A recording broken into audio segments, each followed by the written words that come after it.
झारखंड के लोग बर्बाद हो रहे हैं, अगर हमारा ज़मीन जायदाद सब छीना जा रहा है, अगर हमारा सब कुछ ख़त्म हो रहा है तो कहीं ना कहीं नशा शराब की वजह से हो रहा है। आदमी बेरोजगार हो रहा है शराब की वजह से, कोई पढ़ लिख नहीं रहा। अगर कोई लड़का मान लीजिए कि 8-9 क्लास में भी पढ़ रहा है तो अब गांव सुदूर क्षेत्र में जाइए वो भी शराब पीता है। तो इसमें हमारा झारखंड डेवलप नहीं करेगा, कभी भी झारखंड और पीछे की ओर चला जाएगा। नमस्कार, जोहार। अभी हमारे साथ जेएलकेएम की कोल्हान शेरनी के नाम से प्रचलित बेबी महतो हमारे साथ हैं। लगातार जो है झारखंड के जन मुद्दाओं को जेएलकेएम रखने का काम कर रहा है और कोल्हान शेरनी भी वही चीज़ें जो है हमेशा झारखंड में उजागर करने की बात करती है। आज जयराम महतो से भी मिली हैं और साथ में बेबी दी से हम मुलाकात किए हैं, जानेंगे कि किन किन विषयों को लेकर आगे रणनीति तैयार कर रहे हैं इन लोग, क्योंकि जेएलकेएम हमेशा इस सब चीज़ों से ही अपने आप को पहचान दिलाता है। बेबी दी, सबसे पहले जोहार। आपको जोहार, आपका चैनल के माध्यम से सभी को मेरा जोहार। अभी जेएलकेएम में सब कुछ ठीक ठाक चल रहा है क्या? कोल्हान शेरनी हो, कोयलांचल शेरनी हो या तमाम महिला गणों का थोड़ा सा मेल मिलाप कम देखने को मिल रहा है, कुछ एक्टिविटी कम हुई है, क्या वजह है जेएलकेएम में? नहीं, आपका जिस तरह से क्वेश्चन है कि मेल मिलाप कम देखने को मिल रहा है, ऐसा कुछ बात नहीं है। और जो एक्टिविटी का आप बात कर रहे हैं, एक्टिविटी हर जगह हो ही रहा है, हर जगह काम हो रहा है। पहले एक्टिविटी ज़्यादा तरीके से ज़्यादा मात्रा में दिखाई देता था, क्योंकि मान लीजिए कि कोई अलग ज़िला में काम हो रहा है, अलग प्रखंड में हो रहा है, तो सब वहाँ उठ के चले जाते थे। उस टाइम पहले हमारा जो संगठन था, हमारा संगठन में ऐसे एक जगह के स्तर पे बांटा नहीं गया था कि आप एक सौंपा नहीं गया था जिम्मेदारी। अभी क्या है कि हर जिला में जिला अध्यक्ष बनाया गया, प्रखंड अध्यक्ष बनाया गया, हर जिला में पोस्ट दिया गया, पद दिया गया है हर प्रखंड में। तो सब अपने अपने जगह पे कर रहे हैं, तो इसीलिए अभी हम लोग को हर जगह जाने का ज़रूरत नहीं पड़ता और हर कोई हर जगह मौजूद नहीं होता, क्योंकि सब अपना अपना क्षेत्र में कार्य कर रहे हैं। अच्छा, मतलब आप लोग जिस मुद्दा के साथ जो है चुनावी माहौल को क्रिएट किए, चुनाव में लड़े, लोकसभा भी लड़े, विधानसभा भी लड़े, आपके सुप्रीमो साहब विधायक भी बने, लेकिन मुद्दा तो वही रहा। आप भी जो है रोजगार के लिए छात्र भटक ही रहे हैं, रोजगार को लेकर भटक ही रहे हैं। आप लोग जिस चीज़ों को लेकर आंदोलन किए, अभी भी जो है वो फला फूला दिख नहीं रहा है। तो क्या लगता है कि आप लोग का आंदोलन बेकार चल गया? नहीं, देखिए, कुछ भी चीज़ बेकार नहीं जाता, मेहनत कभी बेकार नहीं जाता है। क्योंकि अभी जैसे आप वो बोले दिख नहीं रहा, आप देखिएगा जब विधानसभा सत्र चल रहा था, हर दिन झारखंड का समस्याओं को लेकर के, जो हमारा चुनाव के दौरान हम लोग जो वो मुद्दा नहीं कह सकते, हम लोग जागरूक किए थे लोगों को कि ये हमारी समस्याएं हैं। तो हमारे अगर जेएलकेएम के वहाँ विधानसभा के अंदर जाएंगे तो इस बात को रखेंगे, और वो रखा जा रहा है। हमारे जो माननीय डुमरी विधायक महोदय जो है जयराम दादा, वो हमेशा आप देखिएगा कभी छात्र का बात रखते हैं, तो कभी किसान का, तो कभी पुलिस प्रशासन का भी बात रखा जाता है।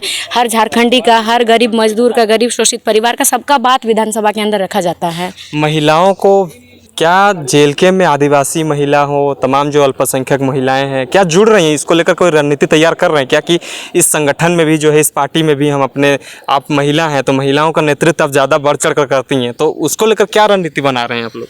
जी बिल्कुल, महिलाएं जुड़ रही है। और जिस तरह से आप कह रहे हैं कि आदिवासी महिलाएं, आप हमारे पार्टी में देखिए जो महिला मोर्चा है, आप केंद्रीय से लेकर के आप जिला प्रखंड में भी आप देख सकते हैं, हर क्षेत्र में आदिवासी महिलाएं भी हैं। और इसमें हम लोग का कहना है कि जितनी भी महिला हैं वो लोग को मालूम है कि हमारे साथ क्या गलत हो रहा है, क्या सही हो रहा है, तो वो लोग खुद व खुद हम लोग के पास आती है, समस्या अपना रखती है, तो वो लोग खुद हम लोग के साथ जुड़ जाती है। अब माननीय मुख्यमंत्री हेमंत सोरेन जी का कैबिनेट बैठक में एक ये नियम लागू किया गया कि शराब नीति, अब हर जगह पे आपको शराब मिलेगा, घर दूरा कहीं भी चौक चौराहे पे चल जाइएगा, अब शराब आपको मिलेगा। तो ये नियम आपके लिए क्या लगता है कि माननीय का जो है, आप लोग नीतियों का विरोध करते हैं, अगर गलत रहता है तो उसका विरोध करते हैं, सही रहता है सपोर्ट करते हैं, शराब नीति को कैसे देख रहे हैं, क्या सही होगा? देखिए, शराब नीति एक प्रकार से, देखिए हर चीज़ का दो पहलू होता है, एक नेगेटिव एक पॉजिटिव। तो ज़्यादातर ये नेगेटिव की ओर ज़्यादा जा रहा है। नेगेटिव की ओर इसलिए क्योंकि हमारा झारखंड आप पहले से अभी तक का देखिए, अगर झारखंड के लोग बर्बाद हो रहे हैं, अगर हमारा ज़मीन जायदाद सब छीना जा रहा है, अगर हमारा सब कुछ ख़त्म हो रहा है तो कहीं ना कहीं नशा शराब की वजह से हो रहा है। आदमी बेरोजगार हो रहा है शराब की वजह से, कोई पढ़ लिख नहीं रहा। अगर कोई लड़का मान लीजिए कि 8-9 क्लास में भी पढ़ रहा है तो अब गांव सुदूर क्षेत्र में जाइए वो भी शराब पीता है। तो इसमें हमारा झारखंड डेवलप नहीं करेगा, कभी भी झारखंड और पीछे की ओर चला जाएगा। मतलब शराब नीति को आप किस पहलू में देख रहे हैं, नेगेटिव या पॉजिटिव? पॉजिटिव में देखिएगा तो रोजगार है, लेकिन वैसे रोजगार का क्या करेंगे जिसमें सारे लोग ही बर्बाद हो जाएंगे, सब लोग बर्बाद हो जाएंगे, इसमें हर बच्चा बर्बाद हो जाएगा इसमें। कहीं ना कहीं शराब की वजह से जो है महिलाएं कहीं ना कहीं उत्पीड़न झेलती है, तो लगता है कि झारखंड में भी वो दौर आएगा अगर गांव देहात में शराब का बिक्री अगर खुलेआम होने लगेगा तो महिलाओं का जो उत्पीड़न पहले हो रहा था और जो अभी हो रहा है, और शराब अगर गांव देहात सुदूरवर्ती क्षेत्र में जाएगा तो महिलाओं का क्या समस्या हो सकती है? आप भी एक महिला हैं। अब जैसे सुदूरवर्ती का बात की है, शराब को लेकर महिला उत्पीड़न होती है, ये सही बात है, होती है, थोड़ा नहीं बहुत ज़्यादा मात्रा में होता है। आप गांव क्षेत्र में जाके देखिएगा कई अधिक मात्रा में होता है। और ये जो शराब नीति हुआ, इससे मुझे लगता है कि जो थोड़ा बहुत गांव के लोग भी जो पढ़ लिख के बाहर आ रहे हैं वो भी नहीं आ पाएंगे, क्योंकि अगर उनके घर के जो मुखिया है, उनके पिता है, वही शराब पी करके पैसा बर्बाद करेंगे तो बच्चा पढ़ेगा कहाँ से, महिलाएँ कुछ करेगी कहाँ से। और शराब एक ऐसा लत है, पहले इंसान शौक से पीता है दोस्तों के साथ, शौक के बाद धीरे धीरे आदत बन जाता है, आदत बनने के बाद वो मजबूर हो जाता है। जब वो मजबूर हो जाता है तो जब उनके पास पैसा नहीं रहता तो घर में अगर उनका पत्नी का डिक्ची चाहे गहना उना कुछ भी रहे, धान चावल कुछ भी रहे, सब बेच के पीना शुरू करता है। मतलब ये स्थिति आने वाला है, ये होता है और अभी भी हो रहा है गाँव क्षेत्र में। जितना भी आप गाँव जाइएगा, गाँव में ये अभी भी हो रहा है। और अगर सोचिए नीति पूरी तरह से ये होगा तो नहीं लगता कि झारखंड जहाँ है यहाँ भी रहेगा, इससे भी कई पीछे चला एक जाएगा। अंतिम सवाल, मैया सम्मान योजना का राशि 2 महीना से नहीं आया है, आपके क्षेत्र में क्या कह रही हैं मैया लोग?